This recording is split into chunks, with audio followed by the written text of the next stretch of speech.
Assalamualaikum warahmatullahi wabarakatuh.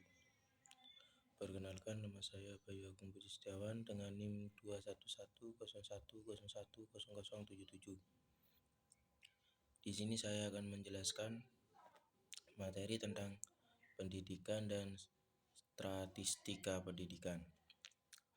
Yang pertama yakni pendidikan. Kata pendidikan sendiri berasal dari bahasa Yunani yakni pedagogos yang memiliki arti bimbingan terhadap anak. Yang dimana pendidikan ini yaitu suatu bentuk usaha untuk mendidik anak-anak kecil agar mengetahui mana yang buruk dan yang jelek. Dan di dalam bahasa Inggris, pendidikan berasal dari kata education yang berarti pengembangan atau pembimbingan.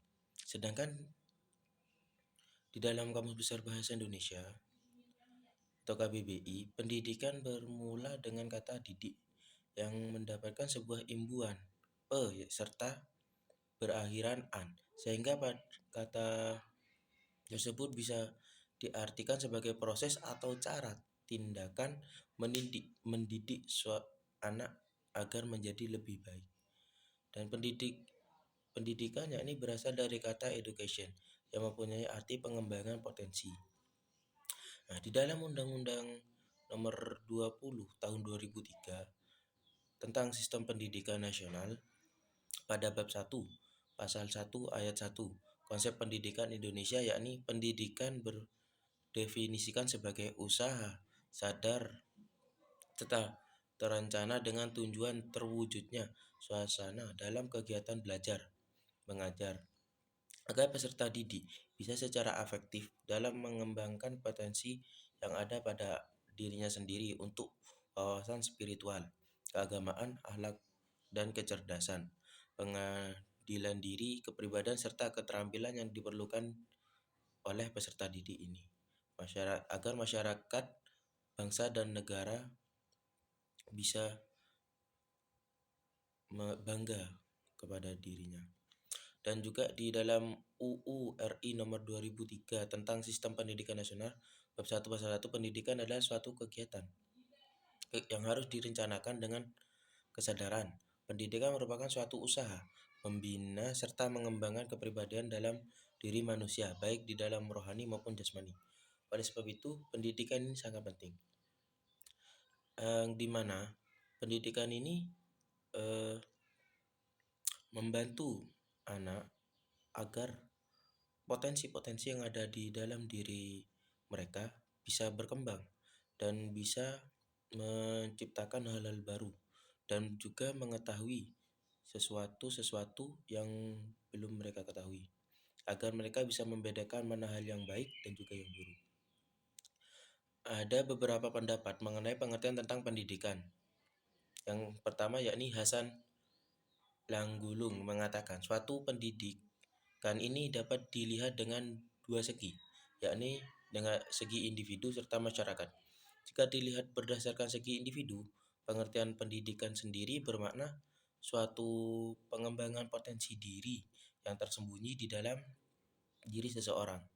Sedangkan kalau dilihat dari sisi masyarakat, pengertian pendidikan berartikan pewarisan atau sebuah kelebihan yang dari turun temurun, dari kakek neneknya, bahkan dari buyut, kemudian dari para leluhur kepada generasi penerusnya, agar hidup masyarakat ini tetap berkelanjutan.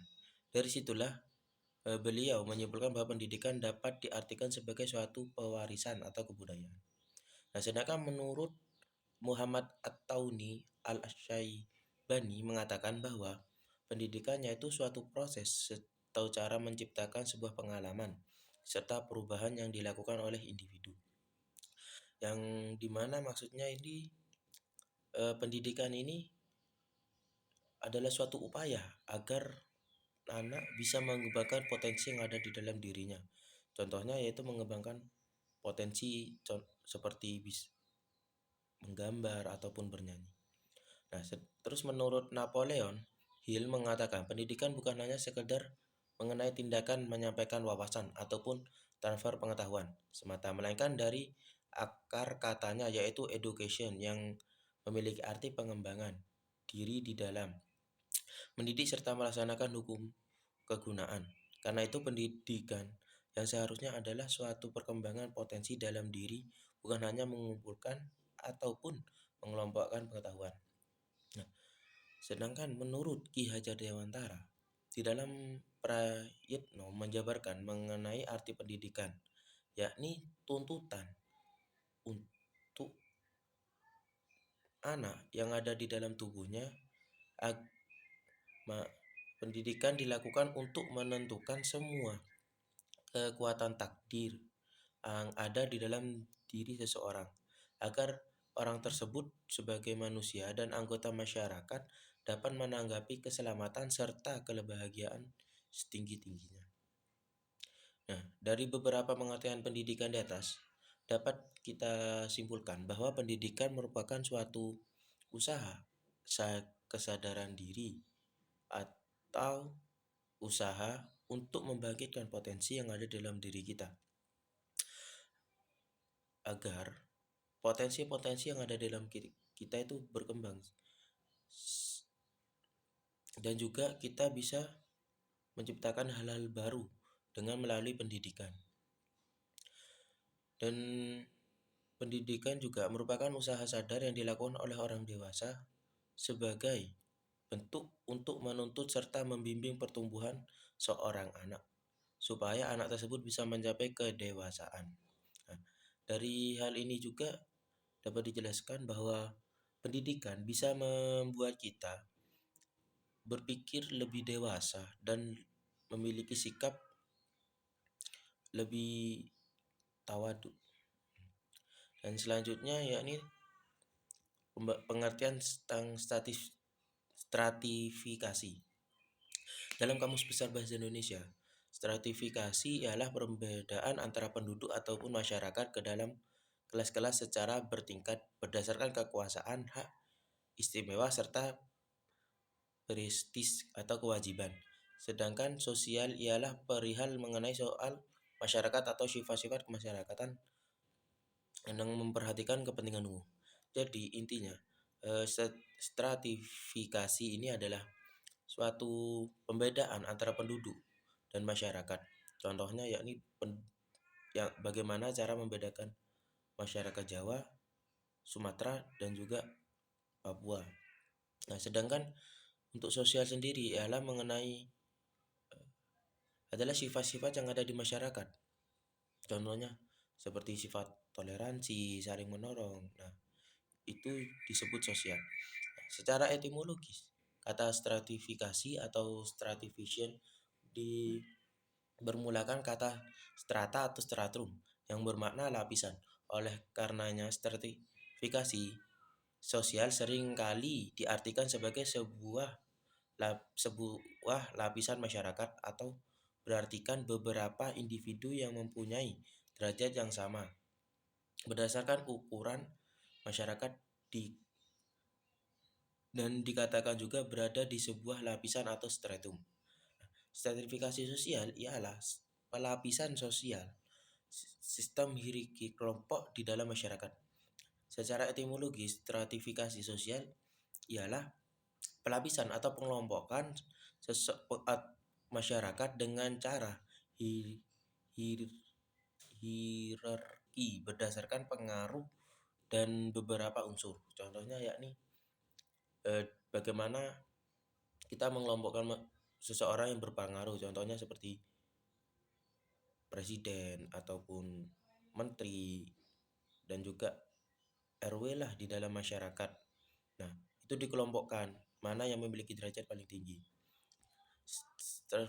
Stratifikasi sosial merujuk terhadap pengelompokan masyarakat dalam tingkat strata atau tingkatan, bisa dipandang dalam bentuk secara vertikal layaknya lapisan bumi, tersusun di atas, di tengah, serta di bawah. Lalu tambah wadi atau perbedaan stratifikasi sosial sebagai gelar kebangsawanan merupakan penyebab terjadinya pencegahan perkawinan dalam perspektif hukum dalam Islam. Jadi Maksudnya di sini ada stratifikasi sosial, yakni hmm, per, perbedaan derajat antara orang satu sama yang lain. Contohnya seperti bangsawan. Pada zaman dulu ada bangsawan, rakyat jelata, terus pengawal. Nah, itu semua dikelompokkan sesuai dengan derajat mereka masing-masing. Terus selanjutnya yakni, nah, di dalam masyarakat kebanyakan mengelompokkan stratifikasi ini perorangan dalam banyak kategori berdasarkan lapisan berkategori paling atas sampai kategori paling bawah. Disitulah stratifikasi sosial terjadi. Akan tetapi ada saja masyarakat dalam melakukan pengelompokan sosial dengan cukup ketat sesuai dengan apa yang dilakukan oleh Nation, bahwa ada masyarakat yang mempunyai pola stratifikasi yang sangat ketat seperti seorang yang lahir dalam golongan bahwa tidak mungkin meningkatkan golongan yang lebih tinggi. Nah, maksudnya di sini yakni bahwasanya masyarakat yang dimaksud oleh Nasution ini adalah bahwa masyarakat jelata tidak mungkin bisa menjadi seorang raja atau bangsawan dikarenakan di, dikarenakan status mereka yang sangat rendah. Selanjutnya yakni tentang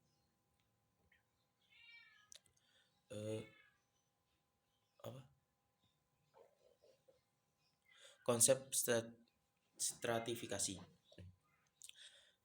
Berbicara tentang konsep stratifikasi ini, biasanya ada sebuah penggolongan kepada masyarakat tertentu. Dengan adanya penggolongan tersebut, dimasukkanlah masyarakat ke dalam kelas-kelas tertentu. Kemudian disusun secara singkat mengenai konsep stratifikasi sosial. Jadi contohnya seperti ini. Jika ada seorang bangsawan, dikelompokkan dengan sesama bangsawan ataupun raja-raja. Terus di bawahnya lagi ada menteri. Semua menteri dikelompokkan menjadi satu. Nah, kemudian ada rakyat jelata dengan rakyat jelata dikelompokkan menjadi satu. Nah, di situ yang dimaksud dengan pengelompokan ke, kepada sesama masyarakat. Untuk terkait penggolongan yang dimaksud ke dalam kelas tadi, maksudnya merupakan konsep kelas sosial, yang mana konsep ini berkaitan dengan erat dengan stratifikasi sosial. Dan terdapat beberapa pemahaman mengenai kelas sosial, yaitu berbagai kelompok individu dengan karakteristik yang memiliki kesamaan dan perbedaan lapisan sosial. Konsepnya, stratifikasi sosial dalam masyarakat dapat berubah. Stratifikasi kelas etnik, jenis, kelamin, ataupun usia. Konsep kelas menunjuk pada stratifikasi sosial berdasarkan beberapa pendapatan, posisi pekerjaan, tingkat pendidikan, dan gaya hidup. Nah, di dalam konsep yang saya sebutkan ini, pengelompokan stratifikasi sosial dikelompokkan sesuai dengan ada yang sesuai pekerjaan. Contohnya seperti orang yang bekerja dengan DPR dikelompokkan dengan orang yang kerjanya DPR, atau yang kerja di kantoran dengan orang kantoran. Dan untuk yang kerja di kuli dikelompokkan dengan orang berpekerjaan kuli. Nah, ataupun sebaliknya dengan gaya hidup. Contohnya orang yang menggunakan berpola hidup mewah biasanya berkumpul atau berkelompok dengan orang-orang yang bergaya hidup mewah. Sedangkan untuk orang yang bergaya hidup sederhana, biasanya mereka dikelompokkan sesuai dengan gaya hidup mereka, yang yaitu orang-orang yang sederhana. Terus menjelaskan konsep stratifikasi sosial dalam masyarakat. Secara umum, percaya atau tidak, di depan umum itu pasti kita melihat perbedaan antara individu ataupun kelompok orang. Beberapa hierarki sosial kemudian dapat dibentuk dan dari perbedaan tersebut. Yaitu contohnya adalah diklasifikasikan menurut aspek tertentu, termasuk aspek genetik, ekonomi, dan pendidikan, bahkan politik ataupun agama. Ada menurut Dwinarwoko dan Bagong Suyarto, Cara yang paling mudah adalah memahami arti konsep hierarki ada sosial dengan memikirkan apa yang dibandingkan dengan keterampilan yang dimiliki oleh anggota komunitas yang sama dengan anggota komunitas yang lain. Dan setiap masyarakat memiliki komoditas yang sangat berharga. Apakah itu pengetahuan, kekayaan, pengaruh tenaga, kebenaran, aset komunikasi, dan lain-lain. Selama orang yang membedakan antara menghormati sesuatu yang mereka miliki, ini pasti akan menciptakan lapisan dalam masyarakat yang ditandai dengan adanya ketidaksamaan struktural yang terjadi pada sejumlah tatanan kelembagaan sosial. Untuk materi yang selanjutnya yakni tentang penyebab stratifikasi sosial. Di dalam sebuah komunitas ada hal-hal yang sangat dihargai. Hal-hal ini dapat dibentuk dengan pengetahuan, kesuksesan, ataupun pengaruh orang tersebut. Selama manusia membedakan antara rasa hormat atas apa yang dimilikinya, hal ini niscaya akan mempengaruhi pada stratifikasi sosial. Semakin kuat komunitas atau kemampuan seseorang kepada sesuatu yang memiliki nilai tinggi, statusnya pun akan ikut tinggi. Di sisi lain, mereka yang memiliki sedikit bahkan tidak sama sekali status dan pangkat yang lebih rendah, maka di situ orang akan dianggap rendah. Nah, oleh sebab itu struktur berlapis dalam masyarakat dapat berkembang secara alami atau mungkin sengaja dibentuk untuk bekerja menuju tujuan bersama. Pengembangan wewenang dan kontrol formal dalam organisasi biasanya disebut sebagai sistem strata sosial yang sengaja dibuat untuk memastikan bahwa kekuasaan dan wewenang secara konsisten dialokasikan dengan organisasi vertikal ataupun horizontal agar masyarakat berfungsi secara teratur dan jika tidak kemungkinan akan berkembang dengan membahayakan keuntungan masyarakat. Mungkin sekian materi yang bisa saya jelaskan. Kurang lebihnya mohon maaf. Assalamualaikum warahmatullahi wabarakatuh.